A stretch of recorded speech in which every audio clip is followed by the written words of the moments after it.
Ya untuk selanjutnya mungkin masnya bisa perkenalan, terus ini peternakannya sudah berapa lama, di sini berapa? Kalau nama saya sendiri sebenarnya ya Kakak Selangga. Saya sendiri mulai ternak ini dari tahun 2019 akhir. Di awal saya ada di populasi 400, setelah itu naik 1000, sekarang jadi 2100 sekian lah. Berarti dimulainya dari tahun berapa ya? 2019 akhir. 2019 akhir, berarti sudah mau dalam 5 untuk Ya, 5. Kalau misalnya dalam menjual telurnya sendiri, apakah perorangan yang akan beli atau memang masnya udah punya mitra buat jual telur? Iya, perorangan kayak bakul-bakul yang datang ke sini untuk ambil, dan itu udah tak jadwal juga. Misal hari Senin itu jatahnya untuk orang si A, untuk Selasa jatah si orang B, dan saya pun sendiri ya harus ikut sesuai jadwal. Yang selanjutnya mungkin bagaimana cara mengelola hubungan baik dengan pembeli, Mas? Dengan pembeli, nah kalau dengan pembeli sebenarnya selagi kita kasih telur itu bersih, terus timbangan kita itu nggak pernah berkurang, insya Allah pembeli akan terus datang. Oke, untuk selanjutnya kan beberapa kasus Mas, kalau misal kita bikin peternakan, masyarakat ada yang komplain gitu masalah mungkin limbah-limbahnya dan sebagainya. Kalau misalnya masyarakat di sini, Mas? Kalau masyarakat sebenarnya kalau ada peternakan itu yang di garis bawah itu biasanya soal bau kan. Nah untuk kotoran sendiri itu gimana saya caranya itu biar kotoran nggak bau. Nah akhirnya kadang saya kasih saya semprot E4 itu untuk, kan biasanya kan itu untuk pengurai. Nah terus kadang saya kasih itu apa itu kapur itu saya apa itu saya tabur-taburin. Jadi kotoran itu kalau kering itu insya Allah nggak bau. Soal perizinan ya kan biaya kan kayak saya sendiri kan warga lokal, jadi ya nggak perlu izin. Biasanya kan memerlukan izin karena bukan warga lokal. Kedua, mengganggu aktivitasnya, itu mengganggu kayak masyarakat sekitar. Nah dari lokasi aja kita jauh, ya nggak jauh banget, tapi kita nggak mengganggu karena kita meminimalisir dari segi bau. Terus lalat, gimana cara lalat itu nggak banyak, terus terutama dari bau sih. Biasanya orang warga sekitar itu mengeluhkan karena bau begitu. Pertanyaan selanjutnya ini mengenai jenis bahan pakannya ini digunakan jenis apa ya? Kalau pakan ya, saya itu pada umumnya itu ya pakai konsentrat sama jagung, terus saya campur lagi dengan cabai. Itu konsentrat sendiri saya pakai punyanya Jaguar. Ya, pakainya Confit. Saya itu pakai itu. Untuk jagung itu saya cari ya di penggilingan lokal dengan kualitas yang saya mau, sama katul juga saya cari dengan kondisi apa itu kandungan airnya itu yang sesuai, kekeringannya itu sesuai dengan ya standar saya sih. Kalau jagung itu kalau bisa itu bersih, jadi kayak kulit arinya itu nggak ada. Ya ada pun sedikit. Dan yang kedua itu jelas kering.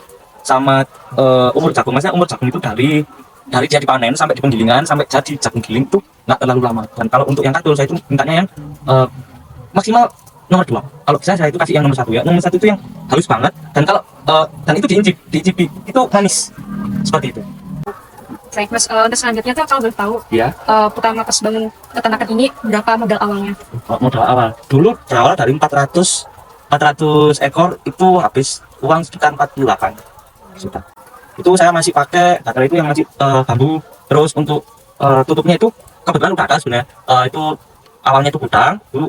Terus saya kasih apa itu baterai bambu itu saya tata, tapi nggak di sini, ada di sana itu. Terus ya selanjutnya saya besar kayak gini ya, sedikit demi sedikit tidak. Kemudian untuk kata produksi telur utuh dan telur abnormalnya per hari itu berapa ya? Sementara untuk telur yang utuh ya, yang siap jual itu antara sekitar 105 sampai 110 kilo. Karena ini belum produksi puncak juga. Sementara masih segitu. Untuk telur yang cacat atau reject itu sekitar masih 5 kilo kan. Untuk anak kandang sendiri apakah ada di sini, dan untuk gaji anak kandangnya itu berapa? Untuk anak kandang sebenarnya nggak ada, karena ini saya sekolah sendiri. Ke depan sih ada bakalan, karena ada sesuatu lah yang sekiranya saya nggak bisa di sini. Untuk gaji mungkin kalau pada umumnya ya anak-anak kandang itu antara 2 sampai 2,5. Nah pertanyaan paling akhir nih Mas, mau bertanya tentang di sini kan pasti ada biaya maintenance, biaya perawatan dan lain-lain. Yang ini persentase paling besar itu, paling berat itu gimana Mas? Ya di awal Mas, ya itu di awal pertama ya buat kandang. Tapi kalau buat kandang itu kita sekali aja.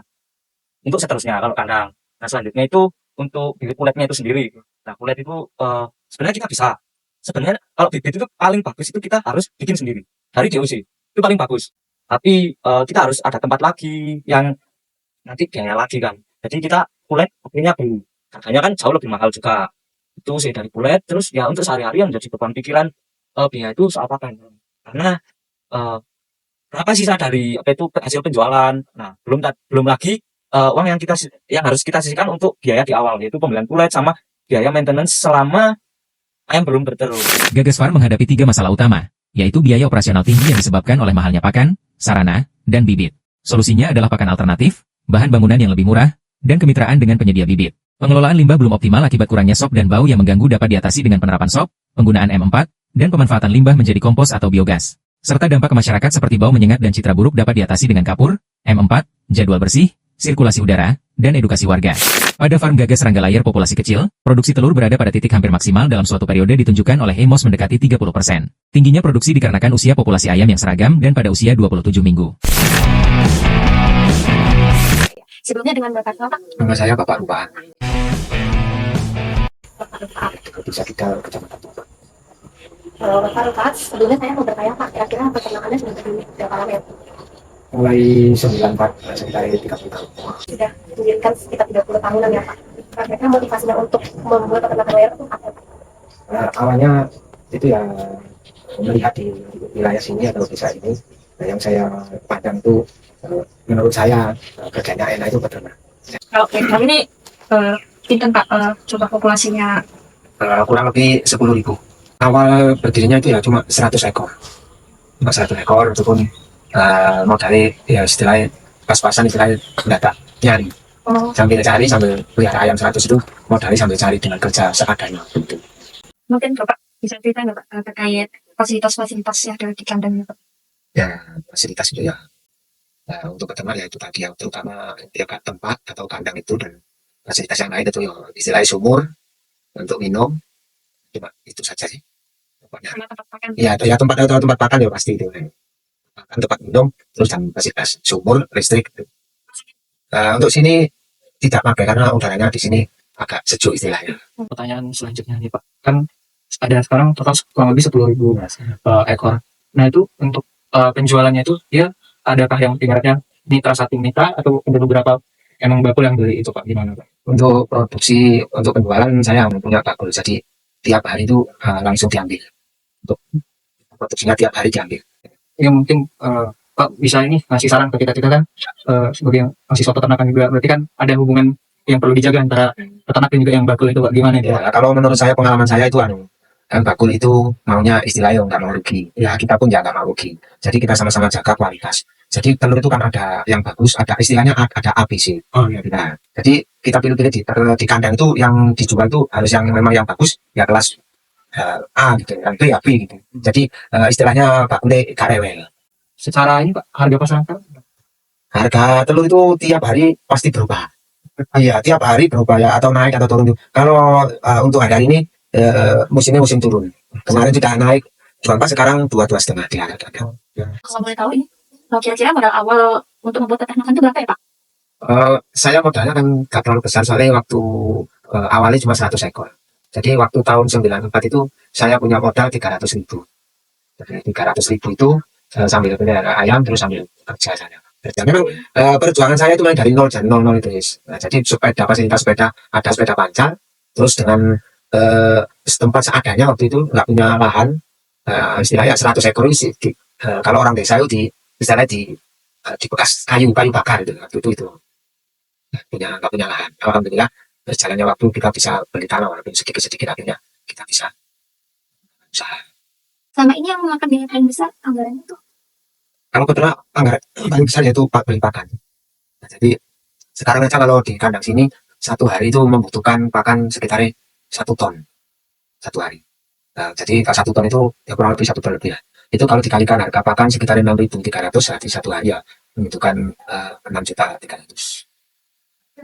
Sangat satu hari. Itu pertanyaan terakhir Bapak. Terima kasih atas jawabannya.